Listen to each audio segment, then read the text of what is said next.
మా అందరి అభిరుచులకి ఏకైక ఎంపిక మానేపల్లి జ్యువెలర్స్. తరతరాలుగా తరగని స్వర్ణ బంధాలు మన మానేపల్లి జ్యువెలర్స్. రవి గారు, నెపోలియన్ రిటర్న్స్ కదా, ఏ పండుగ వస్తారు? సంక్రాంతి గానే వస్తారా? ప్లాన్ చేస్తున్నారు?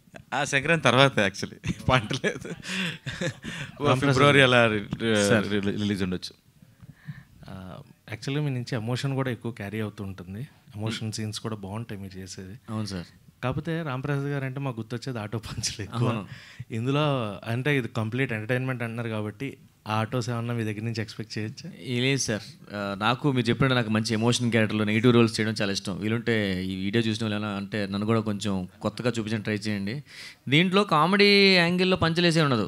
ఒక పక్కన బామర్ది క్యారెక్టర్ ఉండి బావకు వచ్చే కష్టాలు షేర్ చేసుకొని, సో ఒక డిఫరెంట్ చెల్లి, ఓ తిక్కల చెల్లి, ఇలాంటి ఫ్యామిలీలో కొంచెం బెటర్ నేనే మాట.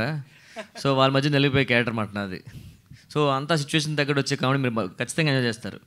మా చెల్లి చిన్నప్పుడు స్కూల్కి వెళ్ళకుండా చేతపడి నేర్చుకుంటుంది. యాక్చువల్గా ఆ విషయం నాకు తెలుసు, బావకు చెప్పకుండా పెళ్లి చేసాం. మా వాడు వచ్చి నాకు చెప్తానండి, మీ చెల్లి అంటే చేతపడి చేస్తుంటే దానికి పార్ట్ టైం చెప్పి వదిలేసి పూజలు చేసుకుంటుంది.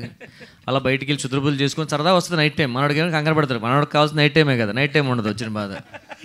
దానికి ఏదో చెప్పి కన్విన్స్ చేసి, అది కదమ్మా కొంచెం ఇంట్లో ఉండు, తర్వాత అప్పుడప్పుడు వెళ్తూ ఉండు, నేను మాడగాని ఇంట్లో పెట్టుకుంటుంది పార్ట్ టైం. ఆ పూజల వల్ల దయ్యాలు ఇంటికి వచ్చి దీంతో పడి తిరిగి ఇలా కామెడీలో అంత అలాంటి చేతపడి. మీరు చెప్తుంటేనే నవ్వుతున్నాను సార్. థియేటర్లో ఖచ్చితంగా ఉండదు, థియేటర్లో ఉంటుంది.